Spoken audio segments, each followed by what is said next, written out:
the secret society that invented modern magic. The story of the Golden Dawn.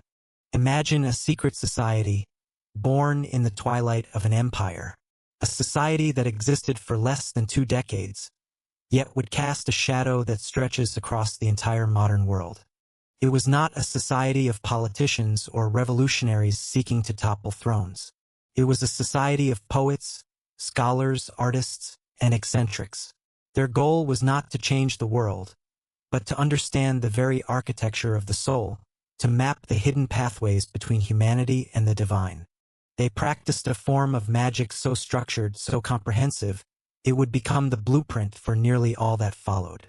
They took the scattered, chaotic fragments of ancient wisdom, Kabbalah, alchemy, tarot, astrology, and forged them into a single workable system.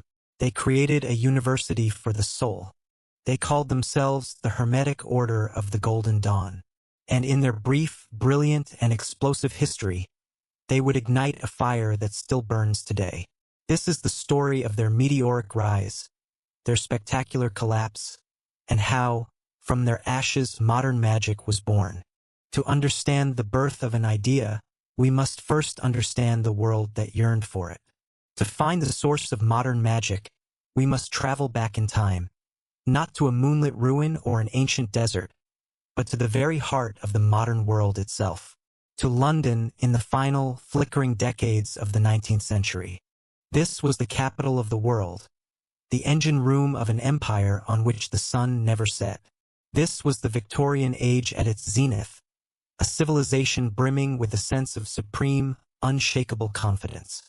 It was a world built on steam and steel, on the relentless logic of the factory floor and the ironclad certainty of the railway timetable. The telegraph had collapsed distance.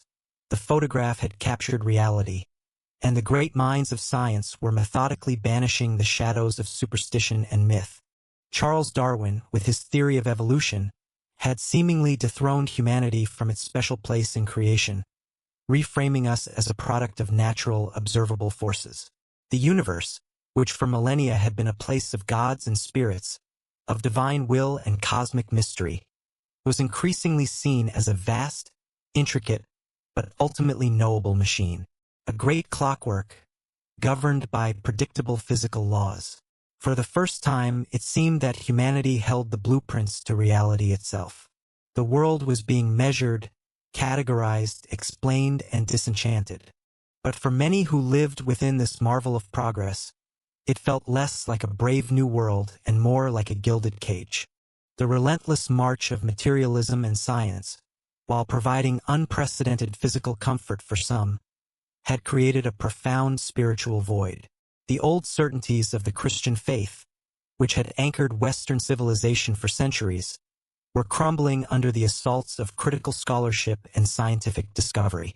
For the educated and artistic classes, traditional religion was losing its power to inspire, to comfort, and to explain the deepest questions of existence.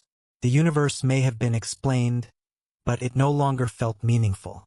If humanity was merely a clever animal, and the cosmos a purposeless machine, then what was the point? Where was beauty? Where was transcendence? Where was the soul? This was the great unspoken anxiety of the late Victorian mind. A deep, spiritual hunger gnawed at the heart of the world's most advanced society. There was a low, spiritual hum beneath the roar of the machine, a growing desire to kick open the doors of the empirical world and find something, anything, waiting on the other side. And as the old faith retreated, the human imagination, which abhors a vacuum, began to rush in, filling the void with new, strange, and fascinating forms of belief. The search for the soul became an urgent popular obsession. The first and most widespread of these new spiritual currents was spiritualism. Beginning in America in the 1840s, it had swept across Britain and Europe, becoming a massive cultural phenomenon. Its premise was simple and revolutionary. It was possible to communicate with the spirits of the dead. Through seances held in darkened parlors, professional mediums claimed to channel messages from the beyond. Tables would rap, objects would levitate, and ghostly apparitions, formed from a mysterious substance called ectoplasm, would sometimes manifest. For a society grappling with Darwinism, spiritualism offered a powerful comfort. It was a scientific religion. It didn't ask for blind faith. It offered what it claimed was empirical, repeatable proof of the soul's survival after death. It gave grieving families a chance to speak one last time with loved ones lost to war or disease. And it gave intellectual seekers a tangible sign that there was more to reality than mere matter. Millions, from Queen Victoria herself to the social reformer Robert Owen, were captivated by its promise. Spiritualism demonstrated a mass hunger for direct, personal experience of the supernatural. While spiritualism appealed to the heart, another movement appealed to the head. In 1875, a new and intellectually ambitious organization was founded, the Theosophical Society. Its leaders were the American lawyer Colonel Henry Steele Olcott and, most importantly, one of the most remarkable and controversial women of the 19th century, the Russian aristocrat Helena Petrovna Blavatsky. Madame Blavatsky was a force of nature, charismatic, erudite, mysterious, and profoundly strange. She claimed to have traveled the world, studying with hidden masters in the most remote corners of the earth. Her central claim was that she was in psychic communication with a secret brotherhood of spiritual adepts, the Mahatmas or masters of the ancient wisdom, who resided in Tibet.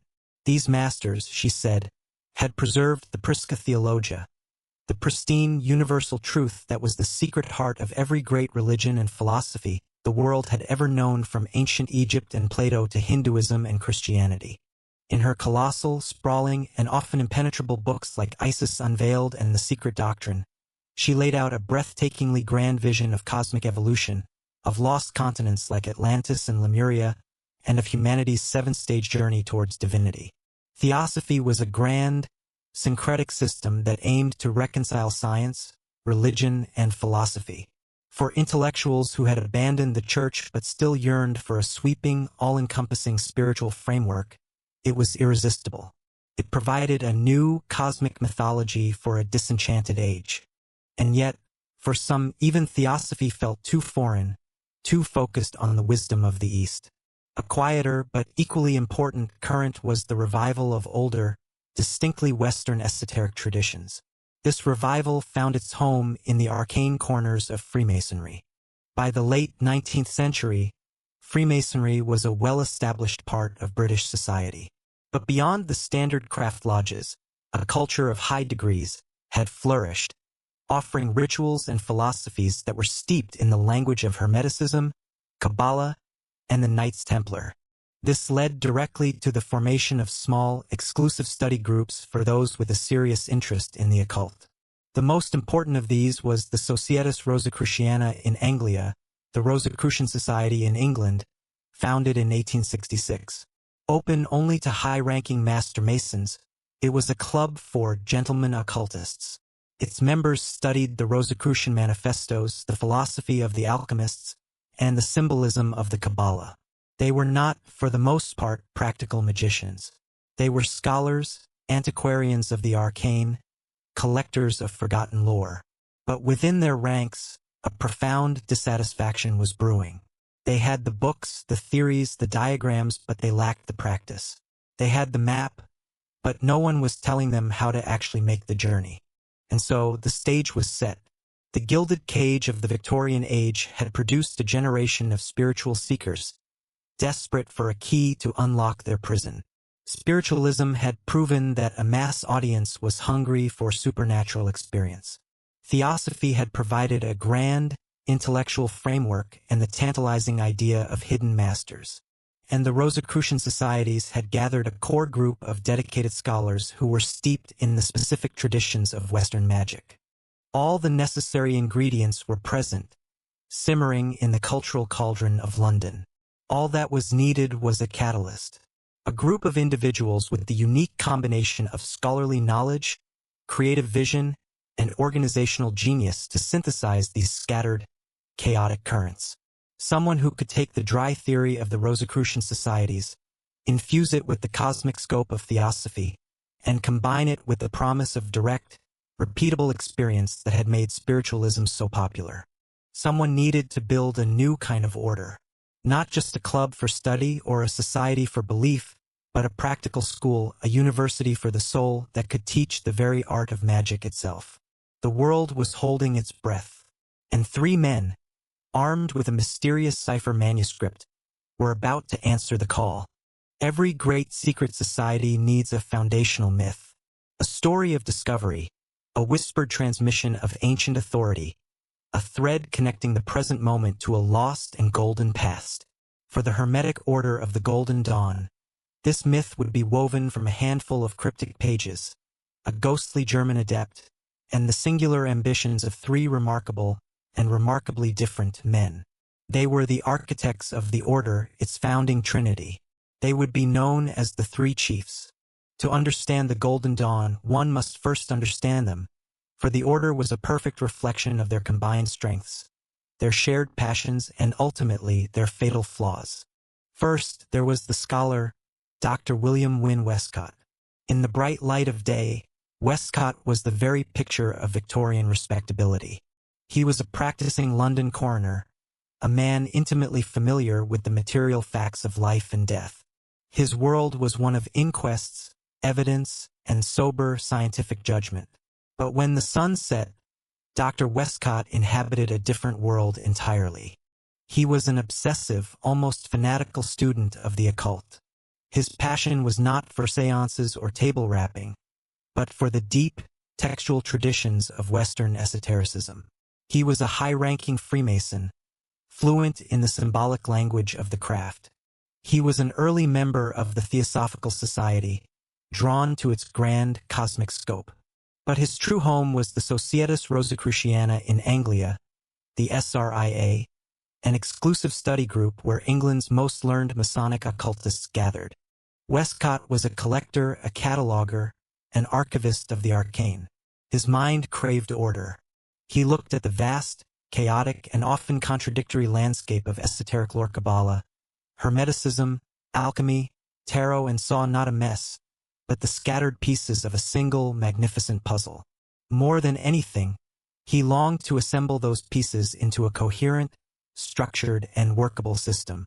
He was the administrator, the organizer, the man who would provide the order with its intellectual spine.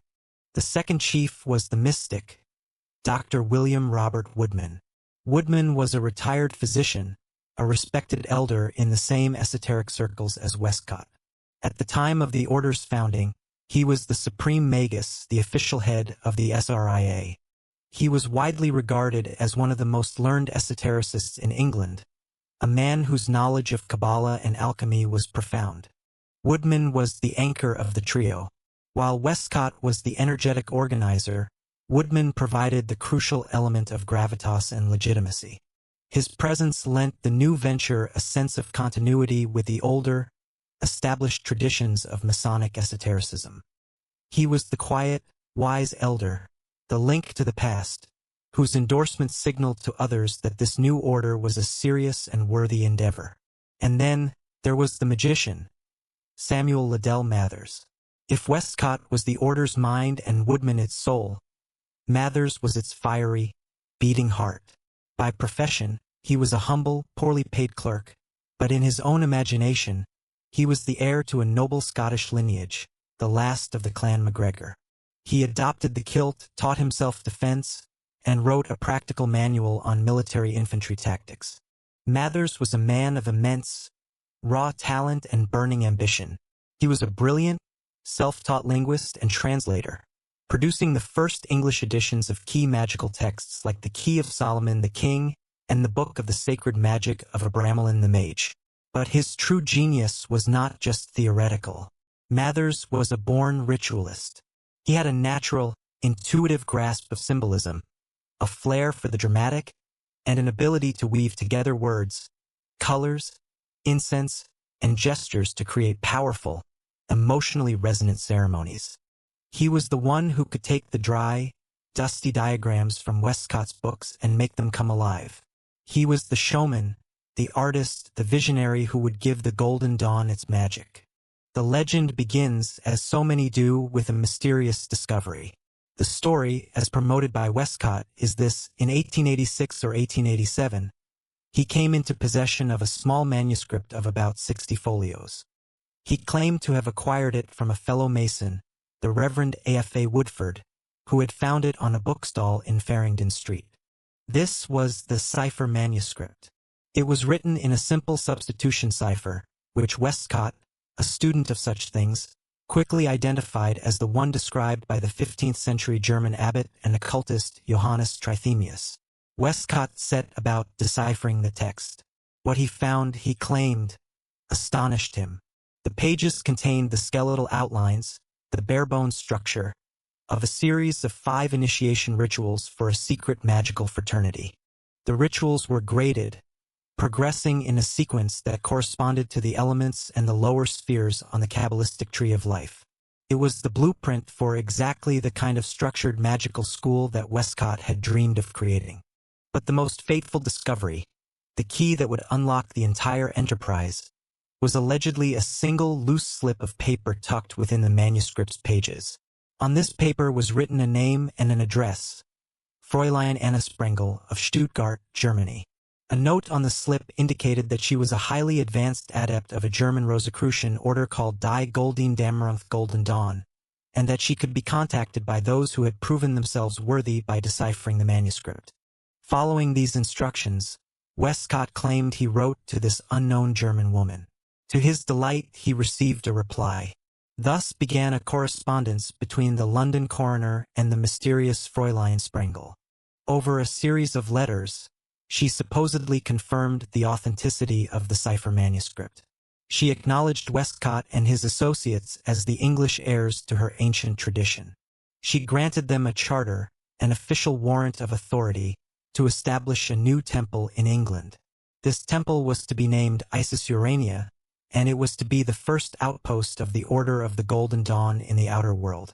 Fräulein Sprengel, Westcott claimed, provided further fragments of wisdom and guidance, but she refused to reveal the Order's deeper secrets, insisting that the English chiefs must develop these themselves through their own magical work.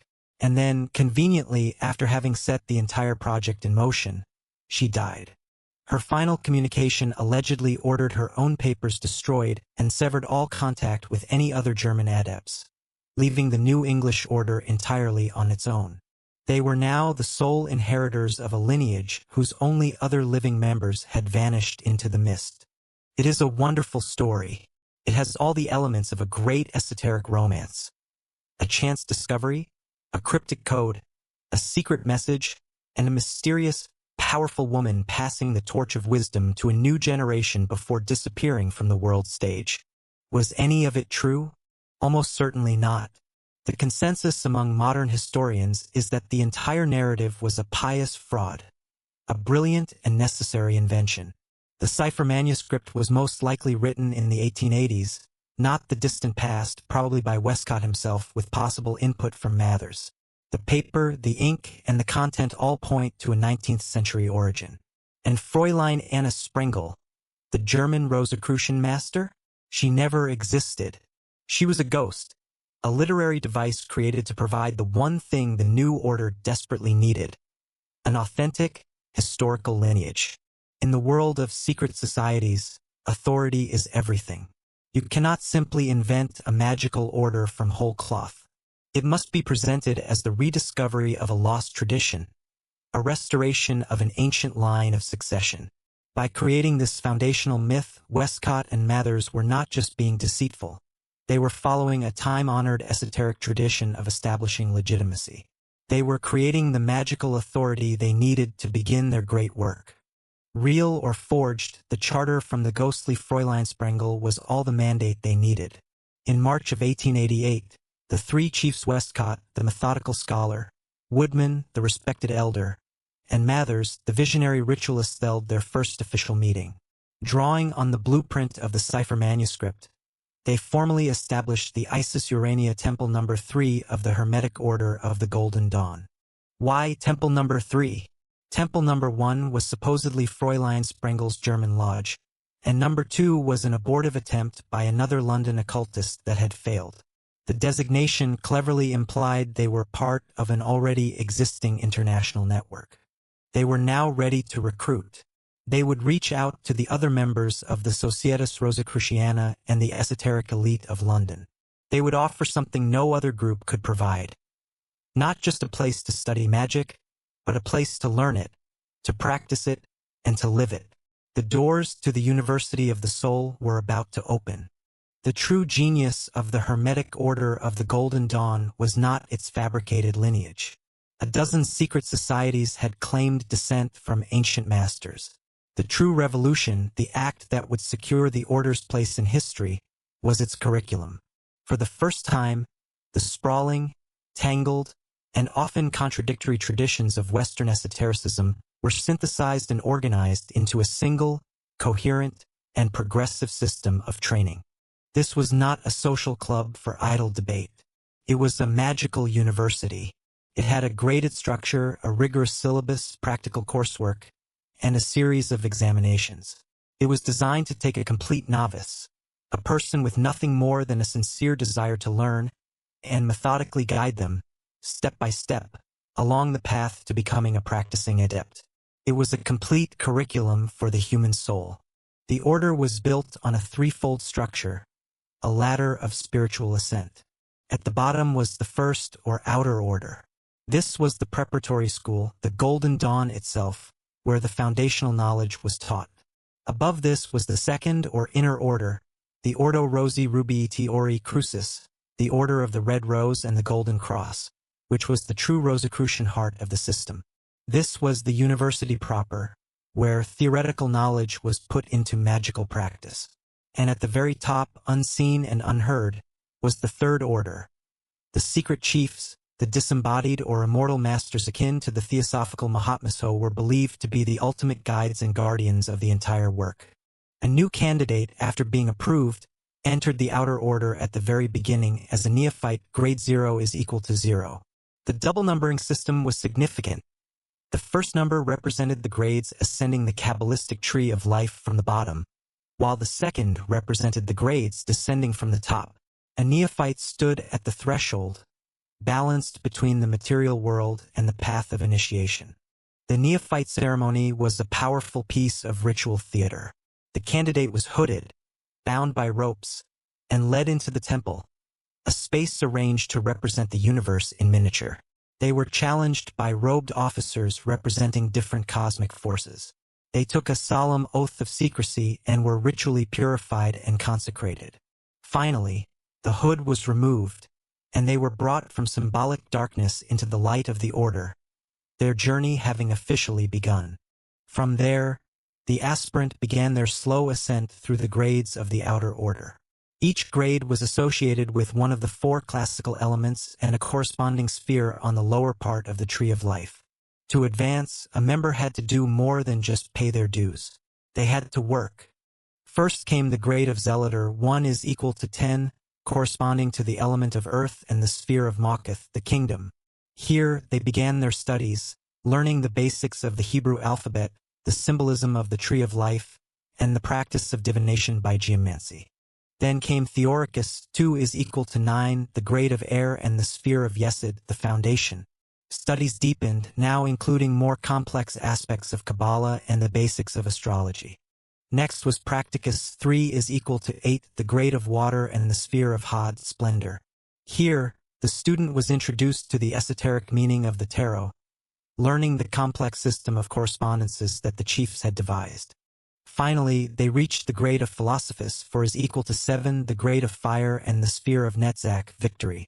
This was the culmination of the outer order's work, where the alchemical symbolism was introduced. At each stage, the member was given a series of knowledge lectures, written primarily by MacGregor Mathers. These were detailed instructional papers they had to study and copy out by hand. Before they could pass to the next grade, they had to sit for a written examination, proving their mastery of the material. This academic rigor was unprecedented in a magical society. It ensured that by the time a member completed the outer order, they possessed a formidable theoretical understanding of the occult sciences.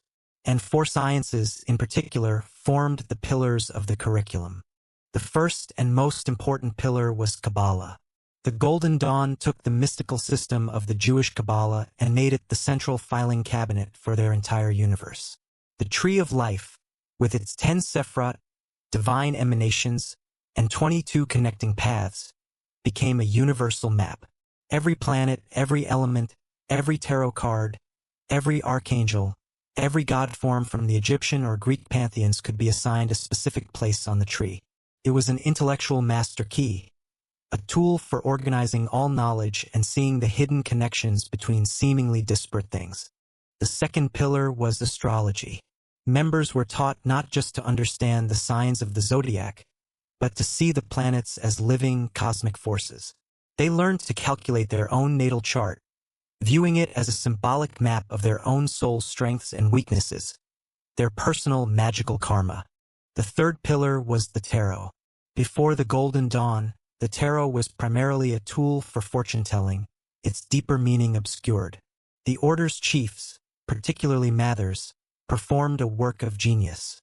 They took the 78 cards of the tarot deck and systematically integrated them with the Kabbalistic Tree of Life.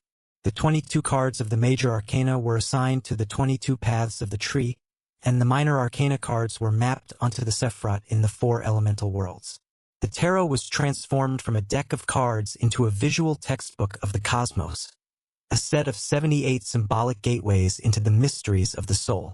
The fourth pillar, less emphasized but still present, was geomancy, an ancient system of divination based on generating random figures. It served as a practical introduction to the principles of divinatory art.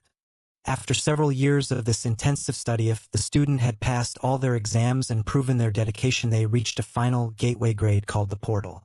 Here, they stood at the threshold of the inner order. They were ready to move from theory to practice. They were ready to learn how to do magic. To be invited into the second order, the Rosi Rubii et Ori Crucis, was the great goal of every member. This was the true Rosicrucian core of the system. The initiation into its first grade, Adeptus Minor, 5 is equal to 6, was the order's most profound and powerful ceremony. It was a ritual of symbolic death, transformation, and rebirth. The candidate was bound to a cross and lowered into a replica of the tomb of Christian Rosenkreuz, the vault of the Adepti. They took a new oath, dedicating their lives to the great work. When they emerged, they were no longer just a student. They were an adept. Now their real training began. In the second order, the focus shifted entirely to practical magic. Under the detailed instructions written by Mathers, the Adeptus Minor learned the core skills of a ceremonial magician. They learned how to create their own magical tools: the fire wand, the water cup, the air dagger, and the earth pentacle. These were not mere props. They had to be handmade and then ritually consecrated, turning them into extensions of the magician's own will and channels for cosmic forces. They were taught the lesser banishing ritual of the pentagram, a fundamental daily practice for purifying one's personal space and strengthening the magical aura. They learned the middle pillar exercise, a technique of vibrating divine names to awaken the energy centers within the body, a form of Western chakra work. And they were taught the high arts of ceremonial magic. Invocation, the art of drawing down a specific divine consciousness like that of an archangel or an ancient deity into oneself. And evocation, the far more dangerous art of summoning a spirit to visible appearance outside of oneself. They learned the secrets of making talismans, of scrying in a crystal to see visions, and of astral travel, the ability to project one's consciousness out of the physical body to explore the inner, symbolic landscapes of the Tree of Life. Finally, they were introduced to the Order's most secret and complex system, Enochian magic. This was a system based on the work of the 16th century Elizabethan magician John Dee and his scryer Edward Kelly, who claimed to have received a complete angelic language and a map of the heavens from spiritual beings. Mathers took Dee's complex and chaotic diaries and systematized them into a workable, though still incredibly difficult, magical practice. In one of its most radical and historically significant departures from the esoteric clubs of the time, the Golden Dawn admitted women on a completely equal basis to men.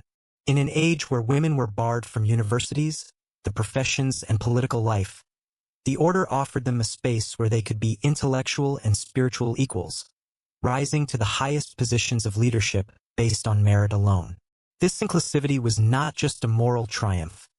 It was a key ingredient in the order's vitality and creative power. The Golden Dawn had created something unprecedented. It was a complete, integrated system that synthesized 1,000 years of Western mysticism into a single, teachable path. It provided its members not just with knowledge, but with a purpose, a community, and a set of powerful tools for self-exploration and transformation. It was a curriculum for forging a new kind of human being, the modern magician. A system, no matter how brilliant, is only an empty vessel until it is filled with human life. A curriculum is only potential energy until it is activated by the minds of its students. The Hermetic Order of the Golden Dawn, with its revolutionary synthesis of magic and mysticism, was just such a vessel. And for a brief, incandescent period at the end of the 19th century, it attracted a constellation of some of the most creative, intelligent, and influential figures of the age. This was not a society of fringe eccentrics or lonely dilettantes. It was a secret academy for the cultural avant-garde. It drew in poets, actresses, artists, scholars, and heiresses, all of whom were searching for a deeper reality than the one offered by the mundane, materialistic world. They came seeking knowledge, inspiration, and a community of kindred spirits. What they found in the Golden Dawn would not only transform their own lives, it would flow directly into their work, shaping the very course of modern literature, theater, and art. Perhaps the brightest star in this constellation, and certainly its most famous member, was the man who would become Ireland's greatest poet and a Nobel laureate, William Butler Yeats. When Yeats joined the Isis Urania Temple in March of 1890, he was a young, ambitious poet, already deeply immersed in the occult. He had experimented with theosophy and dabbled in spiritualism, but he found them unsatisfying. Theosophy was too Eastern for his taste, and spiritualism often felt trivial and chaotic. Yeats was searching for something else, a system rooted in the Western tradition, one that could provide a coherent symbology and a practical method for accessing the world of spirit. He wanted a framework for his art. In the Golden Dawn, he found exactly what he was looking for. He was not a casual member. He was a deeply committed and ferociously dedicated magician. He devoured the curriculum, excelled in the rituals, and quickly rose through the grades. His magical motto, a name chosen to represent his spiritual aspiration, was Demon Estate Deus in verses. The demon is the inverted god, a statement reflecting his belief in the reconciliation of opposites. The impact of the order on Yeats's work is impossible to overstate. The complex symbolism he learned there, the rose upon the root of time, the Kabbalistic tree of life, the phases of the moon, the spiraling gyres of history became the foundational grammar of his mature poetry. For Yeats, magic and art were inseparable. He believed in the existence of what he called the anima mundi, or world soul, a great, universal memory, a storehouse of all myths, symbols, and images. He believed that the rituals of the Golden Dawn were a practical means of accessing this great memory, of drawing down archetypal power and channeling it into poetry.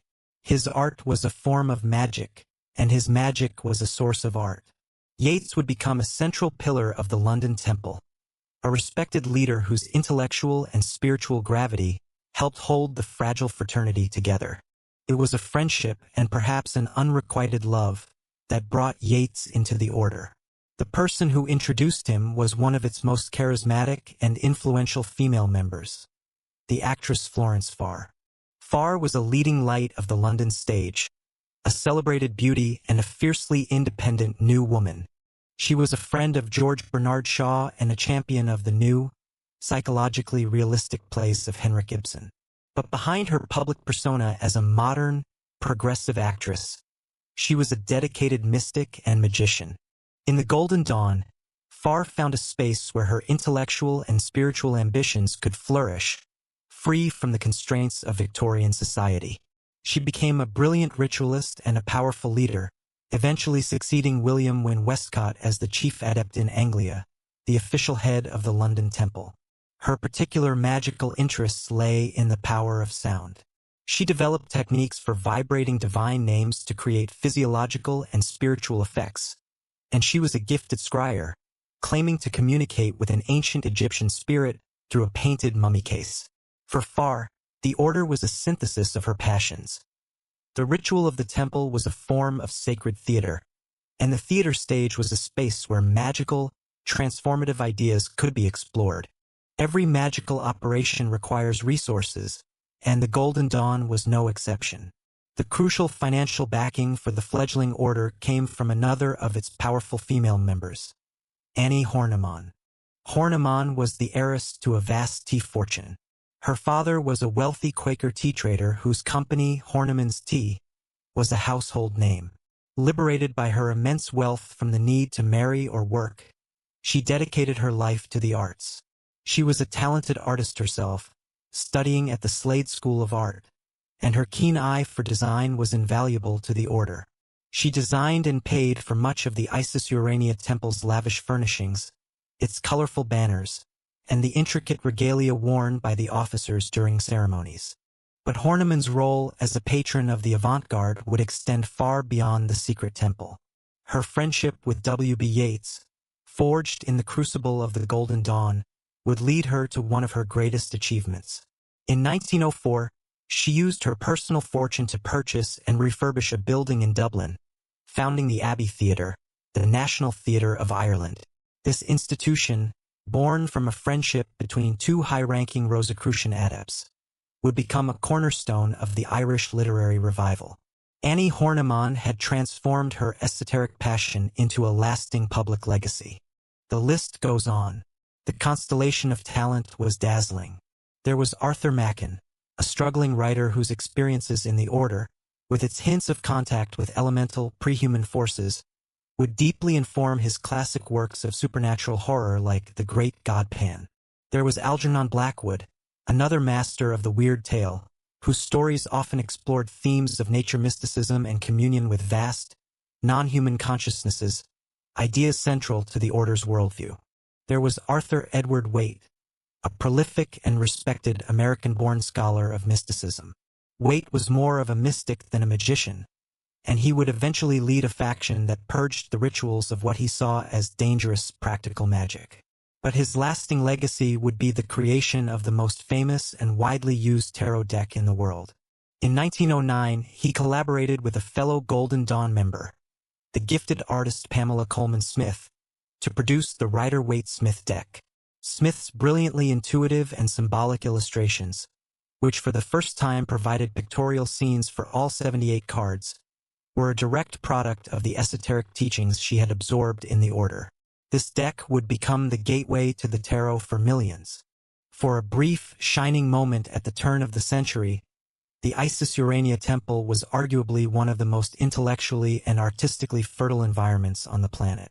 It was a secret laboratory where the myths and symbols that would define 20th century modernism were being forged.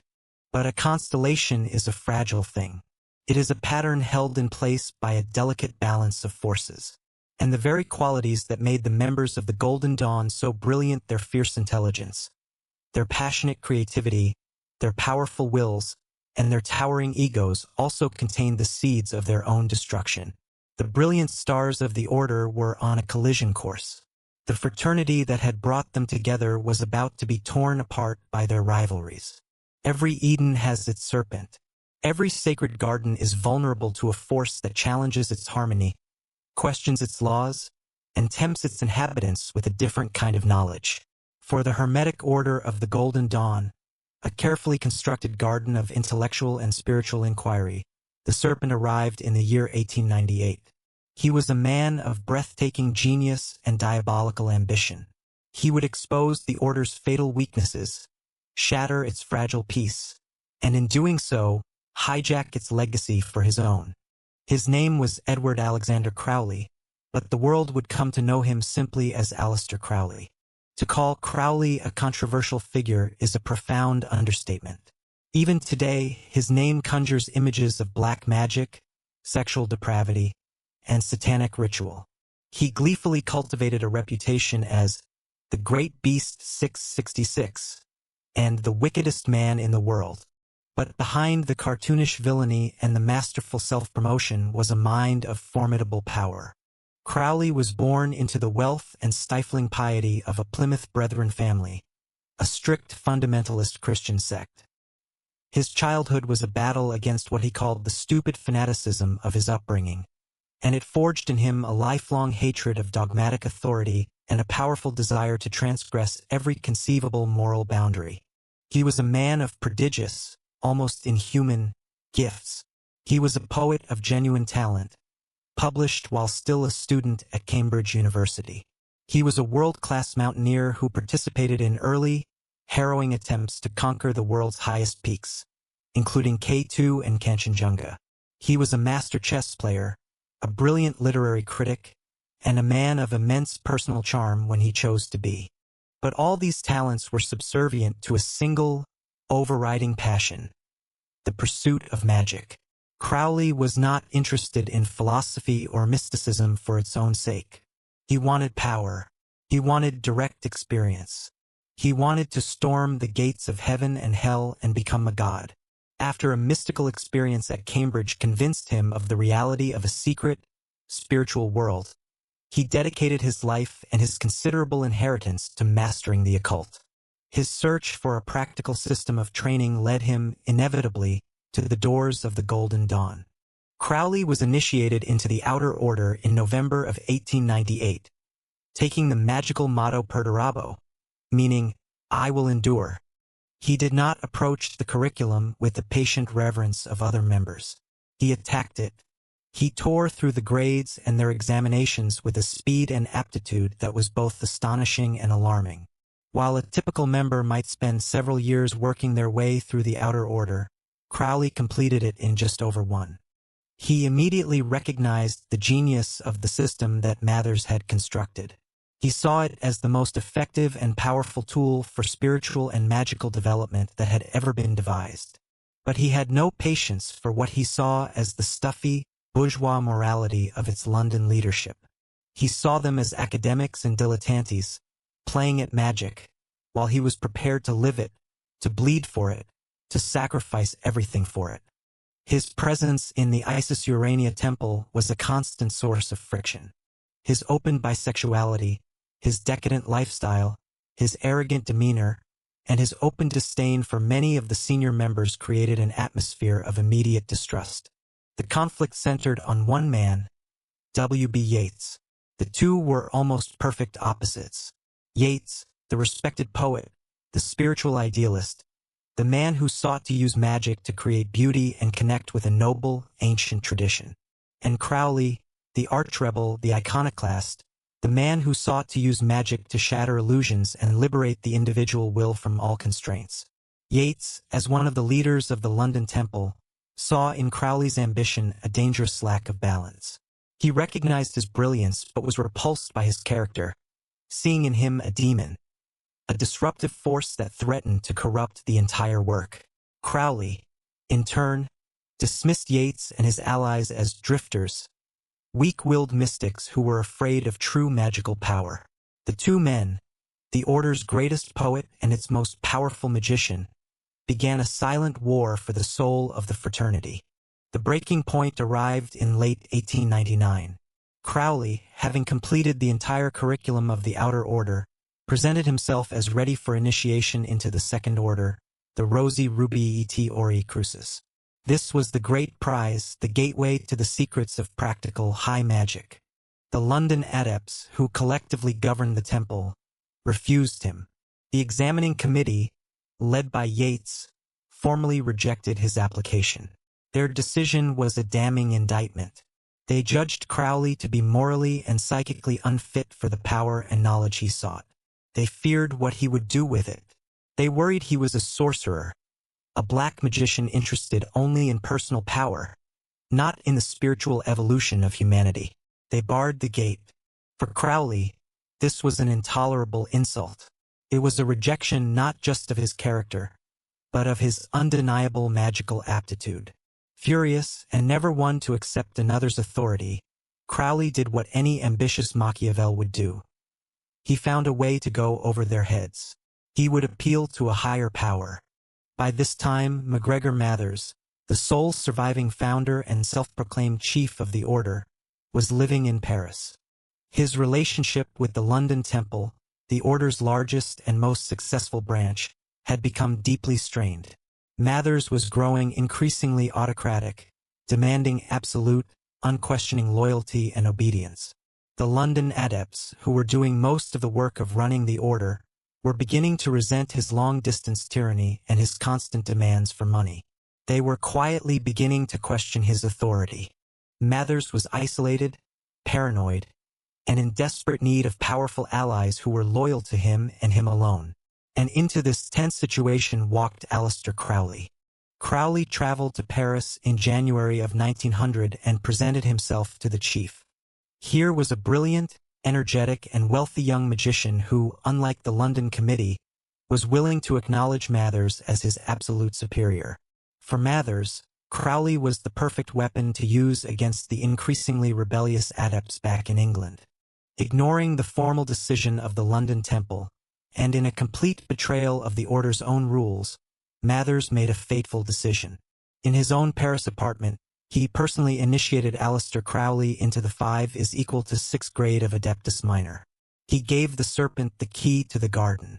The initiation was a powerful and transformative experience for Crowley, but it was also a declaration of war on the London leadership. Mathers had deliberately and contemptuously overridden their authority. He had armed their greatest adversary with the legitimacy of the Second Order and the authority of the chief himself. Crowley did not return to London as a chastened student. He returned as Mathers's official envoy, his chosen champion. His mission was to shatter the authority of the London Committee and bring the temple back under the absolute control of its one true chief. The fragile peace of the Golden Dawn was over. The stage was set for a final, bizarre confrontation that would destroy the order forever. The Battle of Blythe Road was about to begin. A secret society is a delicate ecosystem. It is held together by a fragile web of trust, shared belief, and accepted authority. In the spring of 1900, that web, which had bound the Hermetic Order of the Golden Dawn together for over a decade, was about to be torn apart. The feud between the autocratic chief in Paris, MacGregor Mathers, and the increasingly independent College of Adepts in London had reached its breaking point. The serpent was not just in the garden. He had been formally invited in and deputized by its creator. The conflict was no longer a matter of private letters and simmering resentment. It was about to erupt into open warfare. It would be a war fought not with armies, but with injunctions. Not with swords, but with astral curses. It would be a battle for control of a sacred space, a struggle for the very soul of the order. And it would culminate in one of the strangest and most theatrical confrontations in the entire history of Western esotericism, the Battle of Blythe Road. While Aleister Crowley had been in Paris receiving his illicit initiation, the London adepts had been conducting their own internal investigation.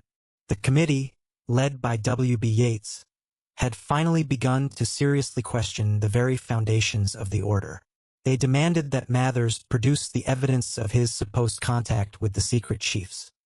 He refused, offering only vague and imperious assertions of his authority. They re-examined the story of the order's founding. With growing suspicion, they scrutinized the foundational documents, the cipher manuscript and the alleged correspondence with the German adept, Anna Sprengel. Annie Hornemann, who had personally financed much of the order, traveled to Germany to investigate, and found no trace that Fräulein Sprengel had ever existed. The conclusion was devastating. Their entire order, their beloved spiritual home, was built upon a lie. A brilliant, necessary lie, perhaps, but a lie nonetheless. The realization shattered Mathers's authority in their eyes. He was not the chosen emissary of a secret German lineage. He was a co-conspirator in a pious fraud. They were now, in their own minds, a fellowship of equals who had been deceived by their chief.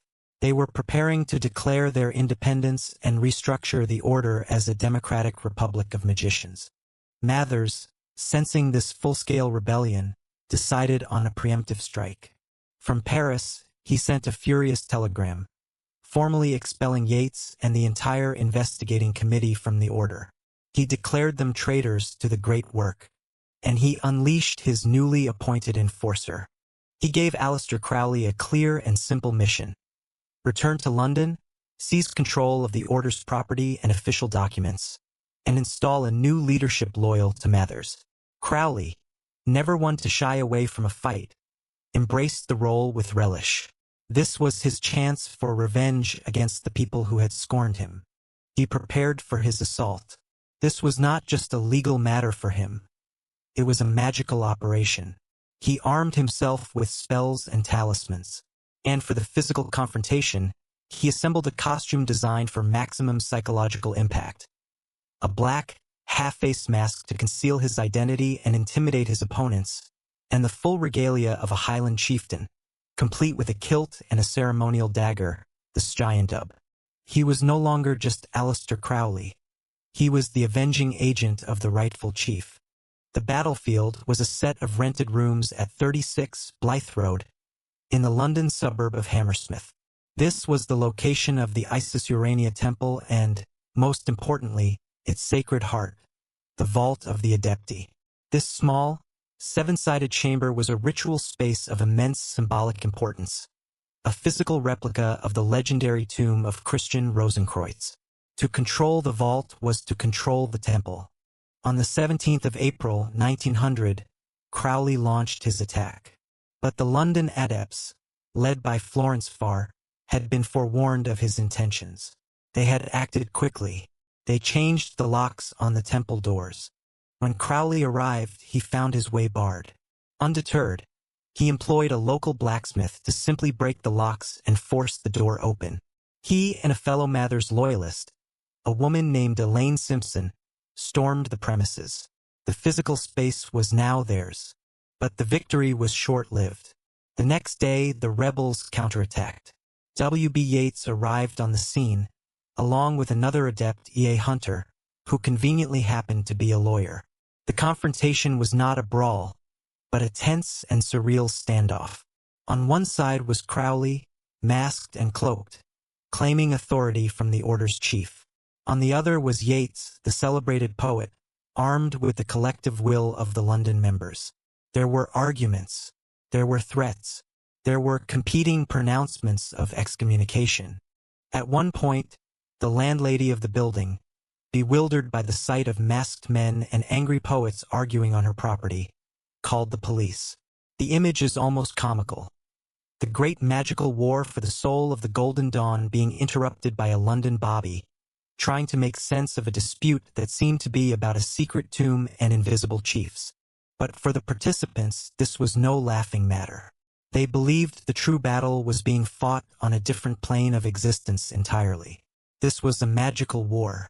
Crowley, a formidable practitioner of ritual, unleashed what he called currents of will against his opponents. He performed banishing rituals and hurled curses from his rooms, attempting to psychically dominate the rebels. The London adepts, in turn, rallied their own forces. They performed collective rituals to defend the temple from what they saw as a demonic assault. Yeats, particularly, felt the immense psychic strain of the conflict. He later wrote in his journal about the experience, describing a constant feeling of hostile influence and the need to perpetually perform protective rituals to keep the evil at bay. It was a war of astral shells and talismans, a siege conducted with incantations and focused will. In the end, however, the war was won not by the most powerful magician, but by the one with the best lawyer. The London adepts, guided by Hunter, took the fight to the mundane plane.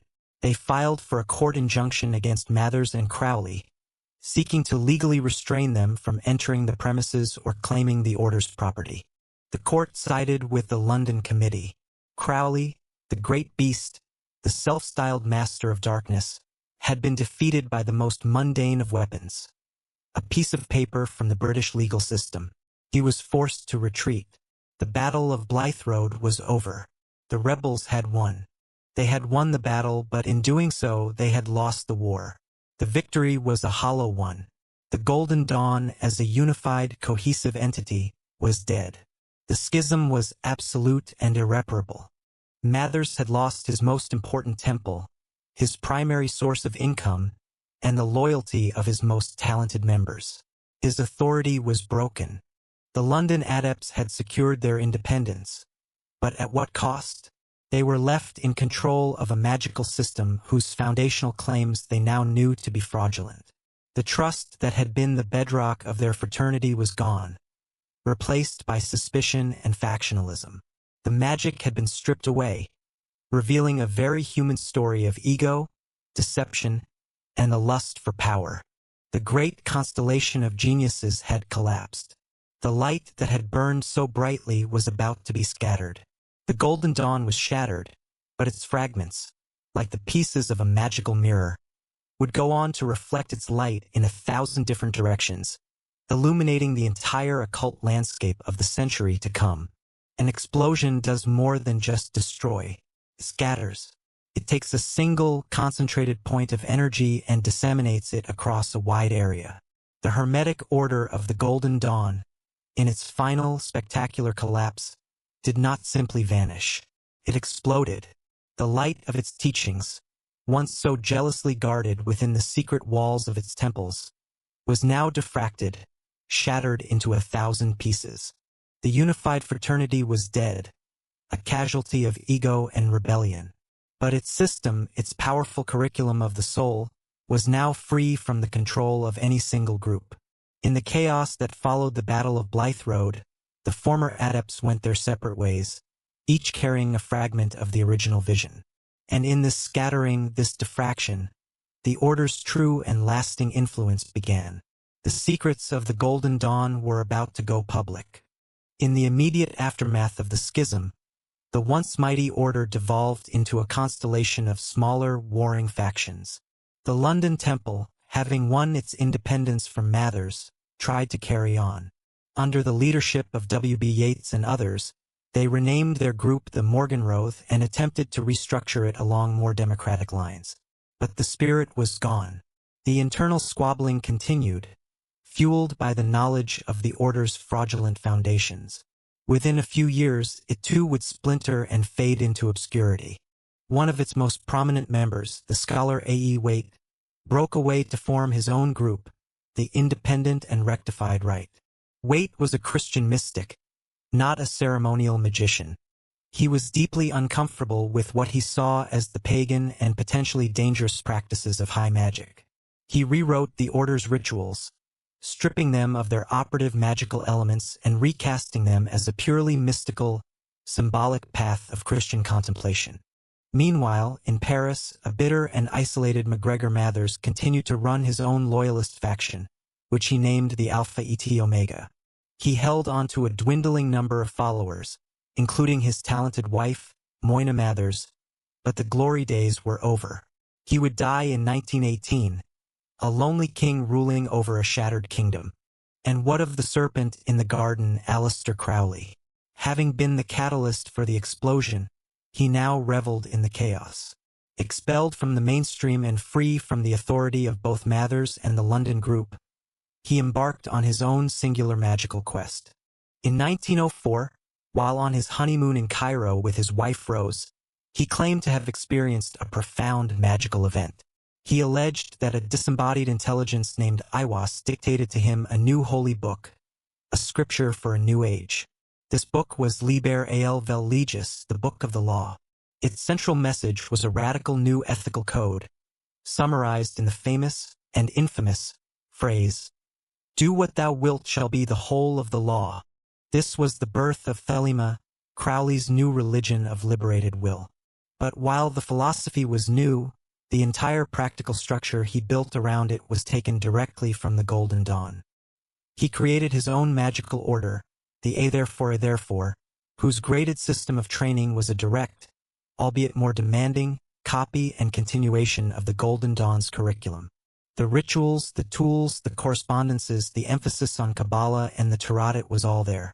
Crowley had taken the engine that Mathers had built, ripped it out of its Victorian chassis, and installed it in his own high-speed and far more dangerous vehicle.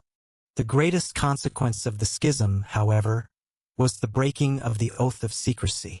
The knowledge that had been transmitted only under solemn vows was now about to be broadcast to the world.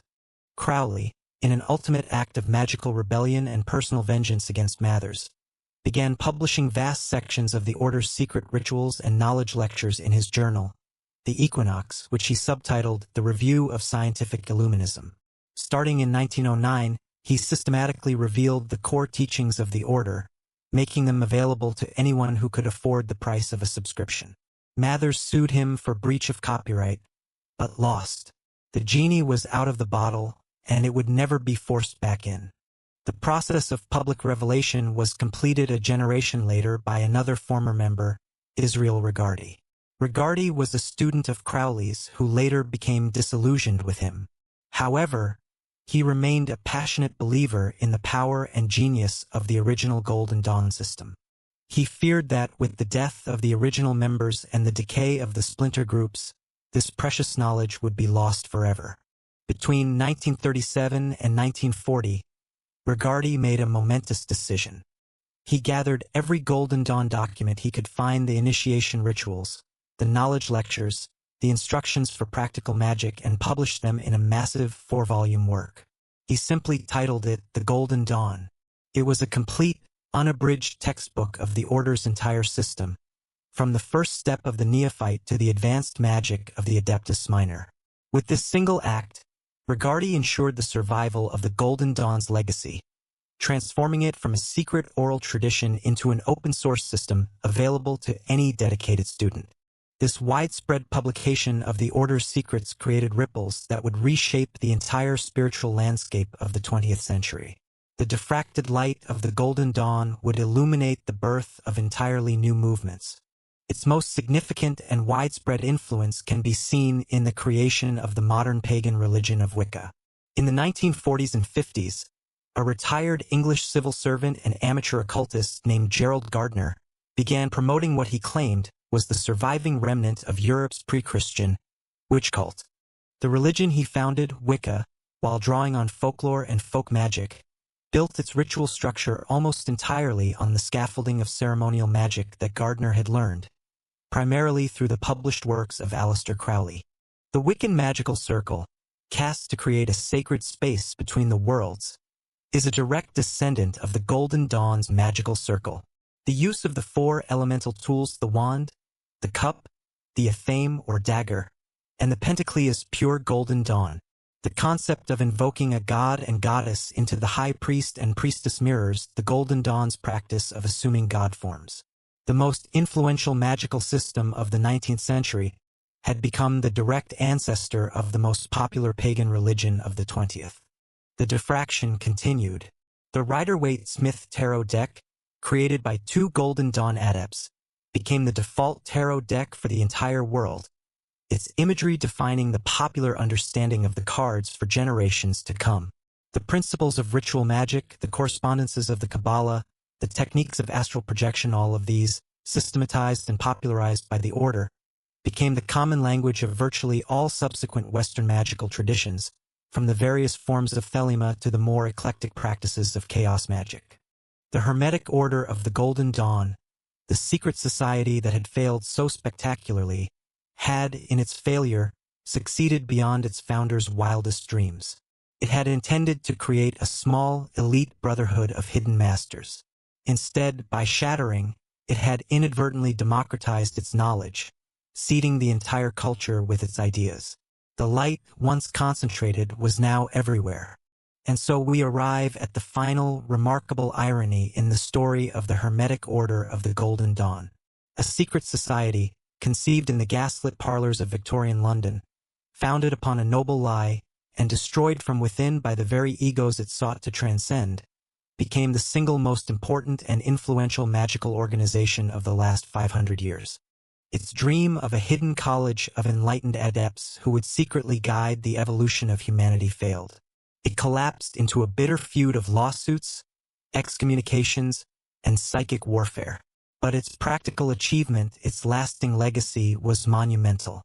The Order failed, but its system succeeded. And in doing so, It gave birth to what we now know as modern magic. Before the Golden Dawn, the Western esoteric tradition was a vast, bewildering, and largely inaccessible wilderness. It was a collection of fragmented and often contradictory systems. To become a practicing magician, one had to be a dedicated, often wealthy scholar, spending years hunting down rare manuscripts, attempting to decipher their coded language, and trying to make sense of their complex and frequently dangerous instructions. The path was obscure, solitary, and fraught with peril. The genius of the Golden Dawn was to take this wilderness and draw a map. Mathers, Westcott, and Woodman were not great original philosophers. They were master synthesizers. They took the great pillars of the tradition, the cosmic map of Kabbalah, the symbolic language of the tarot, the divine hierarchies of Hermeticism, the ritual technology of the medieval grimoires, and they fused them together. They created a single, unified, and, most importantly, workable system. They created a step-by-step curriculum, a practical course of study that could take an intelligent, dedicated novice and transform them into a competent ceremonial magician. They provided the textbooks, the lesson plans, the examinations, and the laboratory instructions. They invented the magical university. They didn't just preserve the ancient wisdom. They updated it, systematized it, and made it accessible for the modern world. This is the core of their legacy. The Golden Dawn's great contribution was not a new philosophy, but a new technology of the soul. They provided a set of repeatable, practical techniques for altering consciousness and exploring the inner worlds. Think of the rituals that are now commonplace in modern occultism. The lesser banishing ritual of the pentagram, used by countless practitioners today to cleanse a space and focus the mind, was a foundational Golden Dawn practice. The middle pillar exercise, a technique for awakening the body's energy centers, is a direct product of their synthesis of Kabbalah and vitalism. The very idea of a set of consecrated elemental tools, the wand, cup, dagger, and pentacle representing the magician's will, emotion, intellect, and physical body, was standardized and popularized by them. They transformed the tarot from an obscure fortune-telling device into a profound engine of psychological and spiritual exploration. And by admitting women as absolute equals, they broke with centuries of male-dominated esoteric tradition and opened the magical path to half of humanity, prefiguring the more inclusive spiritual movements that would dominate the 20th century. They did not discover lost Atlantis or make contact with the secret chiefs on Mars. What they did was something far more practical and arguably far more profound. They created a toolkit for the modern soul, a psychic gymnasium, where the muscles of will, imagination, and consciousness could be trained and strengthened. The story of the Golden Dawn is, in the end, a quintessentially human tragedy. It is a powerful cautionary tale about how the loftiest of spiritual aspirations can be brought crashing down by the most basic of human failings. It is a story of profound spiritual yearning, of breathtaking creativity, of artistic and intellectual genius. But it is also a story of crippling ego, of petty jealousy, of bitter betrayal, and the corrupting lure of power. The men and women who sought to become gods proved to be all too human. But their human failure cannot eclipse their magical triumph.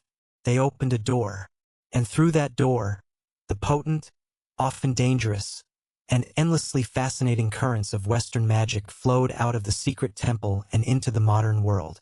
From the high poetry of W.B. Yeats to the dark thelema of Aleister Crowley, from the archetypal imagery of the modern tarot to the nature-based rituals of Wicca, from the fantasy literature of the 20th century to the diverse occult subcultures of the 21st, the ghost of the Golden Dawn is everywhere. Its diffracted light continues to illuminate the strange and hidden corners of our culture. The order itself may have been a brief, flickering candle flame in the fog of Victorian London, but it was a flame that ignited a much larger fire, a fire that is still burning brightly today. This was their true great work. This was the birth of modern magic. Thank you for joining us on this exploration of one of history's most influential and combustible secret societies.